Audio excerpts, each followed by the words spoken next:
ಹೆರಿಗೆಯ ಸಂದರ್ಭದಲ್ಲಿ ಮಗುವಿನ ಕರುಳು ಮತ್ತು ಕಿಡ್ನಿನೇ ಹೊರಗೆ ಬಂದಿತ್ತು. ಆಗಷ್ಟೇ ಜನಿಸಿದಂತಹ ಮಗುವನ್ನ ಉಳಿಸೋದಕ್ಕೆ ಹರಸಾಹಸವನ್ನ ಪಡಲಾಗಿದೆ. 1 ಗಂಟೆಯಲ್ಲಿ ಬರೋಬ್ಬರಿ 120 ಕಿಲೋಮೀಟರ್ ಪ್ರಯಾಣವನ್ನ ಮಾಡಿ ಆ ಮಗುವಿನ ಜೀವವನ್ನ ಉಳಿಸೋದಕ್ಕೆ ಹರಸಾಹಸವನ್ನ ಪಟ್ಟಿರುವಂತಹ ಘಟನೆ ಇದು. ಕೊಪ್ಪಳದಿಂದ ಹುಬ್ಬಳ್ಳಿ ಕಿಮ್ಸ್ಗೆ ನವಜಾತ ಶಿಶುವನ್ನ ಶಿಫ್ಟ್ ಮಾಡಲಾಗಿದೆ ಆಂಬ್ಯುಲೆನ್ಸ್ನ. ಈ ಸಂದರ್ಭದಲ್ಲಿ ಪೊಲೀಸರಿಂದ ಮಗುವಿಗಾಗಿ ಝೀರೋ ಟ್ರಾಫಿಕ್ ವ್ಯವಸ್ಥೆಯನ್ನು ಕೂಡ ಮಾಡಲಾಗಿತ್ತು.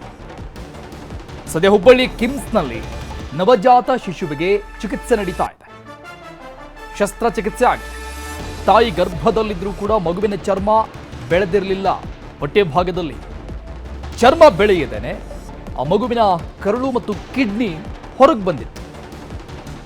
ಕಿಮ್ಸ್ನಲ್ಲಿ ದಾಖಲಾಗಿರುವಂತಹ ಮಗುವಿನ ಸ್ಥಿತಿ ಚಿಂತಾಜನಕವಾಗಿದೆ ಅನ್ನೋ ಮಾಹಿತಿ ಸಿಗ್ತಾ ಇದೆ. ಕೊಪ್ಪಳದ ಕುಕನೂರು ತಾಲೂಕಿನ ಬೋದಗುಂಪ ಗ್ರಾಮದ ನಿವಾಸಿ ವಿಜಯಲಕ್ಷ್ಮಿ ಅವರ ಮಗು ಇದು. ಕುಕನೂರು ತಾಲೂಕು ಆಸ್ಪತ್ರೆಗೆ ಅವರು ಹೆರಿಗೆಗೆ ಅಂತ ದಾಖಲಾಗಿತ್ತು. ಹೆರಿಗೆಯನ್ನ ಮಾಡಿಸಲಾಗಿತ್ತು. ಆ ಸಂದರ್ಭದಲ್ಲಿ ಮಗುವಿನ ಕರುಳು ಮತ್ತು ಕಿಡ್ನಿ ಹೊರಗೆ ಬಂದಿತ್ತು. ಕಾರಣ ಆ ಮಗುವಿನ ಚರ್ಮ ಹೊಟ್ಟೆ ಭಾಗದಲ್ಲಿ ಬೆಳೆದಿರಲಿಲ್ಲ ಅನ್ನೋ ಮಾಹಿತಿ ಸಿಗ್ತಾ ಇದೆ. ಇದರಿಂದ ಕರುಳು ಮತ್ತು ಕಿಡ್ನಿ ಭಾಗಗಳು ಹೊರ ಬಂದಿತ್ತು. ಕೊಪ್ಪಳ ಜಿಲ್ಲಾಸ್ಪತ್ರೆಗೆ ರವಾನೆ ಮಾಡಲಾಗಿತ್ತು. ಅಲ್ಲಿಂದ ಹುಬ್ಬಳ್ಳಿ ಕಿಮ್ಸ್ಗೆ ಮತ್ತೆ ಮಗುವನ್ನ ಶಿಫ್ಟ್ ಮಾಡಲಾಗಿತ್ತು. ಝೀರೋ ಟ್ರಾಫಿಕ್ನಲ್ಲಿ 1 ಗಂಟೆಯಲ್ಲಿ 120 ಕಿಲೋಮೀಟರ್ ಕ್ರಮಿಸಿರುವುದು ಆಂಬ್ಯುಲೆನ್ಸ್. ನಿಜಕ್ಕೂ ಕೂಡ ಶ್ಲಾಘನೆಯನ್ನ ವ್ಯಕ್ತಪಡಿಸುವಂತಹ ಕೆಲಸ ಕಾರ್ಯ ಇದು. ಪೊಲೀಸ್ ಇಲಾಖೆ ಕೂಡ ಇದಕ್ಕೆ ಸಹಕಾರವನ್ನು ಕೊಟ್ಟಿದೆ. ಪ್ರತಿ ಸಿಟಿಯನ್ನ ಕ್ರಾಸ್ ಮಾಡುವಂಥ ಸಂದರ್ಭದಲ್ಲಿ ಇಲ್ಲಿ ಝೀರೋ ಟ್ರಾಫಿಕ್ ಅನ್ನ ವ್ಯವಸ್ಥೆಯನ್ನ ಮಾಡಿಕೊಟ್ಟು ಆಂಬ್ಯುಲೆನ್ಸ್ಗೆ ಮಗುವನ್ನ ಸರಿಯಾದ ಟೈಮ್ಗೆ ಹುಬ್ಬಳ್ಳಿಯ ಕಿಮ್ಸ್ಗೆ ತೆಗೆದುಕೊಂಡು ಹೋಗಲಾಗಿದೆ. ಬಟ್ ಆ ಮಗುವಿನ ಸ್ಥಿತಿ ಚಿಂತಾಜನಕವಾಗಿದೆ ಅಂತ ಸದ್ಯಕ್ಕೆ ಮಾಹಿತಿಗಳು ಸಿಗ್ತಾ ಇದೆ. ಕಿಮ್ಸ್ನಲ್ಲಿ ಚಿಕಿತ್ಸೆ ಮುಂದುವರಿತಾ ಇದೆ. ಆದರೆ ಮಗುವಿನ ಸ್ಥಿತಿ ಚಿಂತಾಜನಕವಾಗಿದೆ.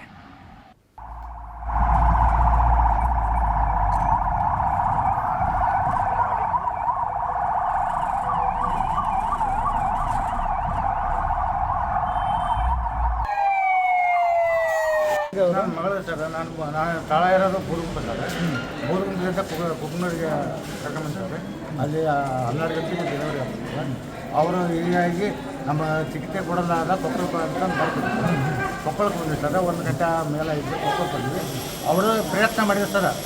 ಪ್ರಯತ್ನ ಮಾಡಿ ಇದಕ್ಕಿಂತ ಹೆಚ್ಚಿನ ಔಷಧ ನಮ್ಗೆ ಇದು ಬೇಕಾದ್ರೆ MCಗೆ ಹೋಗುವಂತ ನಮ್ಗೆ ಹೇಳಿರ್ತಾರೆ. ಮತ್ತು ನಾವು ಬಡವರಿದ್ದೀವಿ ಈಗಂತ ನಾವು ಸ್ವಲ್ಪ ಕನಕರಿಂದ ಕೇಳಿರ್ತಾರೆ. ಅವರು ನಮಗೆ ಹೆಲ್ಪ್ ಮಾಡಿದ್ರು. ಹೆಲ್ಪ್ ಮಾಡಿದ್ರು ಯಾರು? ಈ ನಮ್ಮ ಎಲ್ಲರಿಗೆ ಡಾಕ್ಟರ್ ಅಂಬಲ್ನೇಶ್ನವರು ಎಲ್ಲರೂ ನಮ್ಗೆ ಹೆಲ್ಪ್ ಮಾಡಿದ್ರು. ಎಷ್ಟು ನಿಮಿಷದಾಗ ಬಂದ್ರೆ ಅಲ್ಲಿಂದ ಕೊಪ್ಪಳ? 1 ತಾಸು ನಾವು ಬಂದ್ವಿ. ನಾವು ಕಾರ್ಮನ್ನಾಗ ಅಡ್ಡಾಡೋದಾದ್ರೆ ಎಷ್ಟು ತಾಸು ಬೇಕಾಗುತ್ತೆ? ಒಂದು 2.5 ತಾಸು ಬೇಕು. 2.5 ತಾಸು, 1 ತಾಸು ಒಳಗೆ. ಈಗ ಏನಂದ್ರೆ ಡಾಕ್ಟರ್ ಇಲ್ಲಿನ ನಾನು ಒಳಗೆ ಹೋಗಿರ್ತಾರೆ. ಬೆಳಗ್ಗೆ ರಾತ್ರಿ 12 ಗಂಟೆಗೆ ಇಲ್ಲಿ ಡೆಲಿವರಿ ಆಗೈತೆ ಸರ್. ಕುಕ್ನೂರು PH ಇದ್ರಾಗ CSC ಒಳಗೆ. ಅಲ್ಲಿಂದ ಅಂದರೆ ಮಗುವಿನ ಹೊಟ್ಟೆ ಮೇಲೆ ಇರ್ತಕ್ಕಂಥ ಪದರುಗಳು ಸರಿಯಾಗಿ ಬೆಳೆದೇ ಇಲ್ಲ. ಹಾಗಾಗಿ ಮಗುವಿನಿಂದ ಅದು ಲಿವರು ಹೊರಗಡೆ ಬಂದಿದೆ, ಕರಳು ಹಾಂ 2 ಬಂದಿದೆ ಸರ್. ಹಾಗಾಗಿ ಪ್ರಾಬ್ಲಮ್ ಆಗೋದಕ್ಕೆ ಇವರು ನಮ್ಮಲ್ಲಿ ಚಿಕಿತ್ಸೆ ಸ್ವಲ್ಪ ಇದರಿಂದ ಜಿಲ್ಲಾ ಹಾಸ್ಪಿಟ್ಲಿಗೆ ರೆಫರ್ ಮಾಡಿದ್ದಾರೆ ಸರ್. ಜಿಲ್ಲಾ ಹಾಸ್ಪಿಟ್ಲಿ ಅವರು ಬೆಳಗ್ಗೆ ರಾತ್ರಿ 1 ಗಂಟೆಯಿಂದ ಬೆಳಗ್ಗೆ 6 ಗಂಟೆ ತನಕನೂ ಪ್ರಯತ್ನಗಳನ್ನು ಪಡ್ತಾ ಇದ್ರು ಸರ್. ಆದರೂ ಆದಷ್ಟು ಹೆಚ್ಚಿನ ಚಿಕಿತ್ಸೆ ಬೇಕಾಗಿರೋದ್ರಿಂದ ಹುಬ್ಳಿ ಕಿಮ್ಸ್ಗೆ ರೆಫರ್ ಮಾಡಿದರು. ಮತ್ತು ಅಟೆಂಡರ್ಸು ಇವರು ತಾಯಿ ಅದು ಮಗುವಿನ ಅಜ್ಜರು ಫೋನ್ ಮಾಡಿ ಈ ಥರ ನಮ್ಮದು ಬಡವರಿದ್ದೇವೆ, ಎಮರ್ಜೆನ್ಸಿ ನಮ್ಮ ಮಗುವಿಗೆ ಏನಾರು ಮಾಡಿ ಪ್ರಾಣವನ್ನು ಕಾಪಾಡ್ರಿ, ಎಮರ್ಜೆನ್ಸಿ ಐತೆ ಅಂತಂದೇಳಿ ರಿಕ್ವೆಸ್ಟ್ ಮಾಡ್ಕೊಂಡ್ರು. ಹಾಗಾಗಿ AKRS ಟೀಮ್ ಅವ್ರಿಗೆ ಇನ್ಫಾರ್ಮ್ ಮಾಡಿ ಎಲ್ಲರ ಸಹಾಯ ಅಂದರೆ 112 ಸಹಾಯದ ತೊಗೊಂಡ್ವಿ, ಪೊಲೀಸರು ಸಹಾಯ ತೊಗೊಂಡ್ವಿ, ಇರ್ತಕ್ಕಂಥ ಜನರು ಸಹಾಯನೂ ತೊಗೊಂಡು ಕಾಯಿಸಿ ಮಗುವನ್ನ ರೀಚ್ ಮಾಡಿದ್ವಿ ಸರ್ ಹುಬ್ಬಳ್ಳಿಗೆ. ಡೀಟೇಲ್ಸ್ ಕೊಡ್ತಾರೆ ನಮ್ಮ ಪ್ರತಿನಿಧಿ ಶಿವರಾಮ ಸುಂಡಿ ಸಂಪರ್ಕದಲ್ಲಿದ್ದಾರೆ. ಶಿವರಾಮ ಸುಂಡಿ, ಒಂದು ಕಡೆ ವೈದ್ಯರು, ಮತ್ತೊಂದು ಕಡೆ ಆಂಬ್ಯುಲೆನ್ಸ್ ಚಾಲಕ, ಮತ್ತೊಂದು ಕಡೆ ಪೊಲೀಸ್ ಇಲಾಖೆ, ಎಲ್ಲರ ಕಾರ್ಯವೂ ಕೂಡ ಶ್ಲಾಘನೆಗೆ ಪಾತ್ರವಾಗುವಂಥದ್ದೇ. ಬಟ್ ಈಗ ಮಗುವಿನ ಕಂಡೀಷನ್ ತುಂಬಾ ಕ್ರಿಟಿಕಲ್ ಅನ್ನೋ ಮಾಹಿತಿ ಸಿಗ್ತಾ ಇದೆ. ಏನು ಡೀಟೇಲ್ಸ್ ಇದೆ? ಖಂಡಿತ ಅರುಣ್, ಎಲ್ಲರೂ ಏನಂದ್ರೆ ಆ ಮಗುನ ಬದುಕಿಸ್ಲಿಕ್ಕೆ ಎಲ್ಲ ರೀತಿಯ ಪ್ರಯತ್ನಗಳು ಮಾಡಿದ್ದಾರೆ, ಎಫರ್ಟ್ ಹಾಕಿದ್ದಾರೆ. ಈಗ ಮಗುನ ಏನು ಕೇವಲ 120 ಕಿಲೋಮೀಟರ್ ಅಂತರವನ್ನ 1 ತಾಸಿನಲ್ಲಿ ಆಂಬ್ಯುಲೆನ್ಸ್ ನಲ್ಲಿ ಕರೆತರೋ ಮೂಲಕ ಕಿಮ್ಸ್ ಆಸ್ಪತ್ರೆಗೆ ದಾಖಲು ಮಾಡಲಾಗಿದೆ. ಸದ್ಯ ಚಿಕಿತ್ಸೆ ಕೊಡ್ಲಾಗ್ತಾ ಇದೆ. ಆದ್ರೆ ಏನು ಆ ಮಗುವಿಗೆ ಶಸ್ತ್ರಚಿಕಿತ್ಸೆ ಮಾಡಲಾರುವಂತಹ ಪರಿಸ್ಥಿತಿ ಇದೆ. ಯಾಕಂದ್ರೆ ಚರ್ಮ ಮೇಲೆ ಏನು ಹೊಟ್ಟೆಯ ಚರ್ಮ ಬೆಳೆದಿಲ್ಲ. ಹೀಗಾಗಿ ದೇಹದ ಅಂಗಾಂಗಗಳು ಹೊರಬಿದ್ದಿದ್ದಾವೆ. ಅಂದ್ರೆ ಕರುಳು ಇರ್ಬೋದು ಮತ್ತು ಕಿಡ್ನಿ ಇತ್ಯಾದಿ ಅಂಗಾಂಗಗಳು ಹೊರಬಿದ್ದಿರೋದ್ರಿಂದಾಗಿ ಆ ಮಗುವಿಗೆ ಯಾವ ರೀತಿ ಚಿಕಿತ್ಸೆ ಕೊಡ್ಬೇಕು ಅನ್ನೋ ಒಂದು ಜಿಜ್ಞಾಸೆ ವೈದ್ಯರದಾಗಿದೆ. ಹಾಗಾಗಿ ಏನು ಬಹಳ ಕ್ರಿಟಿಕಲ್ ಕಂಡೀಷನ್ ನಲ್ಲಿ ಏನು ಶಸ್ತ್ರಚಿಕಿತ್ಸೆಯನ್ನು ಸಹ ಮಾಡ್ಲಾರಂತ ಪರಿಸ್ಥಿತಿ ಇದೆ. ಆದ್ರೂ ಸಹ ನಾವು ಚಿಕಿತ್ಸೆ ಮುಂದುವರಿಸಿದ್ದೇವೆ.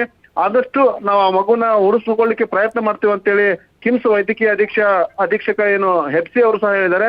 ಒಟ್ಟಾರೆ ಕಿಮ್ಸ್ ವೈದ್ಯರ ತಂಡ ಆ ಮಗುವಿನ ಉಳಿಸ್ಲಿಕ್ಕೆ ಎಲ್ಲ ರೀತಿಯ ಪ್ರಯತ್ನ ಮಾಡ್ತಾ ಇದೆ. ಅರುಣ್. ಓಕೆ, ಶಿವರಾಮ ಸುಂಡಿ ಎಸ್ ಸಂಪರ್ಕದಲ್ಲಿ ಶಿವರಾಮ ಸುಂಡಿ ಮತ್ತೆ ಮಾತನಾಡ್ತೀನಿ. ಡಾಕ್ಟರ್ ಈಶ್ವರ್ ಅಸ್ಬಿ ಅವರು ವೈದ್ಯಕೀಯ ಅಧೀಕ್ಷಕರು ಕಿಮ್ಸ್ ಆಸ್ಪತ್ರೆಯವರು ಸಂಪರ್ಕದಲ್ಲಿದ್ದಾರೆ. ಸರ್ ನಮಸ್ಕಾರ. ನಮಸ್ಕಾರ ಸರ್, ಇದು ರೇರ್ ಕೇಸ್ ಅಂತ ಅನ್ಸುತ್ತಾ? ಡೀಟೇಲ್ಸ್ ನೋಡ್ತಾ ಇದ್ರೆ ನಮಗಂತೂ ರೇರ್ ಅಂತ ಅನಿಸ್ತಿದೆ. ತಾವೇನು ಹೇಳ್ತೀರಾ ಸರ್ ಈ ಕೇಸ್ ಬಗ್ಗೆ? Rare but not very rare. 1 in 50,000 ಹಿಂಗ್ incidents once in 2 years 3 years ಬರ್ತಾ ಇರ್ತಾವು. ಇದರಲ್ಲಿ ಇದಕ್ಕೆ ಗ್ಯಾಸ್ಟ್ರೋಸಿಸಿಸ್ ಅಂತ ಹೇಳ್ತಾರೆ ಮೆಡಿಕಲ್ ಟರ್ಮ್. ಅದರಲ್ಲಿ ಅಬ್ಡಮಿನಲ್ ವಾಲ್ ಇರಲ್ಲ, ಇಂಟೆಸ್ಟೈನ್ ಎಲ್ಲ ಹೊರಗೆ ಬಂದಿರ್ತಾವು. ಅವು ಡ್ರೈ ಆಗಿ ಗ್ಯಾಂಗ್ರೀನ್ ಆಗ್ತಾವ್ರಿ, ಇನ್ಫೆಕ್ಷನ್ ಆಗ್ತಾವ. ಇದು 1 day ಮಗು ಅಷ್ಟೇ. ಇದು ಸರ್ವೈವಲ್ ಚಾನ್ಸಸ್ ಬಹಳ ಕಡಿಮೆ, ಇವನ್ ಆಫ್ಟರ್ ಸರ್ಜರಿ ಆಲ್ಸೋ. ಈಗ ಸರ್ಜರಿ ಮಾಡೋ ಕಂಡೀಷನ್ ಇಲ್ಲ ಮಗು. ಅದನ್ನ ನೋಡ್ಬಿಟ್ಟು ಡಾಕ್ಟರ್ ಡಿಸೈಡ್ ಮಾಡ್ತಾರೆ ಆಮೇಲೆ. ಸರ್, ಹುಬ್ಬಳ್ಳಿ ಕಿಮ್ಸ್ ನಲ್ಲಿ ಈ ತರ ಕೇಸ್ ಯಾವತ್ತಾದ್ರೂ ಆಪರೇಟ್ ಆಗಿದೆಯಾ, ಸರ್ವೈವ್ ಆಗಿರೋದು ನಿಮ್ಗೆ ಗೊತ್ತಿದ್ದಂಗೆ? ಬರ್ತಾವ್ರಿ ರೇರ್. ಈ ಸರ್ವೈವ್ ಆಗೋದು ವೆರಿ ಡಿಫಿಕಲ್ಟ್. ಓನ್ಲಿ 2-3 years ಒಂದು ಸ್ವಲ್ಪ ಮೈನರ್ ಇದರಲ್ಲಿ ಬಂದಿರೋದ್ರೆ ಅವು ಸರ್ವೈವ್ ಆಗಿದಾವು. ಇಷ್ಟು ಎಕ್ಸ್ಟೆನ್ಸಿವ್ ಅಬ್ಡಮಿನಲ್ ವಾಲ್ ಡಿಫಿಷಿಯನ್ಸಿ ಬಂದಿಲ್ಲ. ಸಣ್ಣ ಮೈನರ್ ಡಿಫೆಕ್ಟ್ ಇದ್ದು ಬಂದದ್ದು ಇದು ಇಂಪ್ರೂವ್ ಆಗಿದಾವ್ರಿ. ಈಶ್ವರ್ ಸರ್, ಈಗ ಇದು ತಾಯಿ ಗರ್ಭಿಣಿಯ ಸಂದರ್ಭದಲ್ಲಿ ಏನಾದ್ರೂ ತಪ್ಪುಗಳನ್ನ ಮಾಡಿದಾಗ ಆಗುವಂತ ಸಮಸ್ಯೆನಾ ಇದು, ಹೇಗೆ? ಇಲ್ಲ, ಇದು ಸ್ಪೊರಾಡಿಕ್ ಅಂತ ಹೇಳ್ತೀವ್ರಿ. ಅದು ವಿದೌಟ್ ಎನಿ ಕಾಸ್. ಕೆಲವೊಮ್ಮೆ ಕಂಜೆನಿಟಲ್ ಅಬ್ನಾರ್ಮಲಿಟೀಸ್ ಬರ್ತಾವ್ರಿ. ಅವು ಮೋಸ್ಟ್ ಕಾಮನ್ಲಿ ಕನ್ಸಾಂಜಿನಿಯಸ್ ಮ್ಯಾರೇಜ್ ಅಂದ್ರೆ ರಿಲೇಶನ್ಶಿಪ್ ಅಲ್ಲಿ ಮದುವೆ ಆದ್ರೆ ಆ ಮಗುಗೆ ಕೆಲವೊಮ್ಮೆ ಆಗುತ್ತೆ. ಬಟ್ ಇದು ಅಬ್ಡಮಿನಲ್ ವಾಲ್ ಅಬ್ಸೆನ್ಸ್ ಇದರಲ್ಲಿ ಅದು ಕನ್ಸಾಂಜಿನಿಯಸ್ ಬರಲ್ಲ, ಸ್ಪೊರಾಡಿಕ್ ಇನ್ಸಿಡೆಂಟಲ್ ಆಗುತ್ತೆ. ಇದು ಏನು ತಿನ್ನೋದ್ರಲ್ಲಿ ಏನಾದ್ರು ಅಥವಾ ಬೇರೆ ಏನಾದ್ರು ತಪ್ಪು ಮಾಡಿದ್ರಲ್ಲಿ ಇರಲ್ಲ, ಇನ್ಸಿಡೆಂಟಲ್ ಇದು. ಸರ್, ಇದಕ್ಕೆ ಪ್ರಿಕಾಷನ್ಸ್ ಗಳೇನಾದ್ರೂ ಇರುತ್ತಾ ಗರ್ಭಾವಸ್ಥೆಯಲ್ಲಿದ್ದಂತ ಸಂದರ್ಭದಲ್ಲಿ? ಕಾಜೇ ಇಲ್ಲ ಅನ್ನೋಲ್ಲಿ ಪ್ರಿಕಾಷನ್ಸ್ ಇರಲ್ಲ. ಇನ್ ಜನರಲ್ ಕನ್ಸಾಂಜಿನಿಯಸ್ ಮ್ಯಾರೇಜ್ ಅವಾಯ್ಡ್ ಮಾಡಬೇಕು. ಲೈಕ್ ಅಂದ್ರೆ ಔಟ್ ಆಫ್ ಬಾಕ್ಸ್ ಆಗುವಂತ ಒಂದು ಸಮಸ್ಯೆ ಇದು. ಕರೆಕ್ಟ್. ಸೊ ಈ ಮಗುವಿನ ಕೇಸ್ ಬಗ್ಗೆ ಏನ್ ಸರ್ ಪರ್ಟಿಕ್ಯುಲರ್ಲಿ ಏನಾಗಬಹುದು ಅಂತ ತಮ್ಮ ಎಕ್ಸ್ಪೀರಿಯನ್ಸ್ ಮೇಲೆ? ಇಲ್ಲ, survival very very difficult. Very 0.1% ಇರಬಹುದು ಅಷ್ಟೇ. ಯಾಕಂದ್ರೆ ಆಲ್ರೆಡಿ ಸೆಪ್ಟಿಸಿಮಿ ಆಗಿದೆ, ಮಗುಂದು ರೆಸ್ಪಿರೇಷನ್ ಸರಿ ಇಲ್ಲ. ಈ ಮೊದಲು ಅದಕ್ಕೆಲ್ಲ ಮಗು ಫಿಟ್ ಆಗ್ಬೇಕು ಆಪರೇಷನ್ಗೆ. 1 ದಿನದ ಮಗು ಮೋಸ್ಟ್ ಪ್ರಾಬಬ್ಲಿ ಸರ್ವೈವಲ್ ಚಾನ್ಸರ್. ಸೊ ಈಗ ತಾನೇ ಹುಟ್ಟಿರೋ ಮಗು ಅನ್ನೋ ಕಾರಣಕ್ಕೆ ತುಂಬಾ ಕ್ರಿಟಿಕಲ್. ಮತ್ತೆ ಅದು ಇನ್ಫೆಕ್ಷನ್ ಆಲ್ರೆಡಿ ಆಗಿಬಿಟ್ಟಿದೆ, ಗ್ಯಾಂಗ್ರೀನ್ ಆಗಿದೆ ಇಂಟೆಸ್ಟೈನ್. ಟ್ರೈ ಮಾಡ್ತಾ ಇದ್ದಾರೆ ಸರ್ ಈಗ ಡಾಕ್ಟರ್? ಟ್ರೈ ಮಾಡ್ತಾ ಇದ್ರಿ. ಆಪ್ಷನ್ಸ್ ಇದೆ ಸರ್ ಬೇರೆ ಏನಾದ್ರು? ಬೇರೆ ಏನಿಲ್ಲ, ಅದು ಸ್ಯಾಚುರೇಷನ್ ನಾರ್ಮಲ್ ಆಗಿ ಇದು ಆಯ್ತಂದ್ರೆ ಆಪರೇಷನ್ ಮಾಡ್ಲಿಕ್ಕೆ ಸ್ವಲ್ಪ ಫಿಟ್ ಆಯ್ತಂದ್ರೆ ಮಾಡ್ಬೋದು.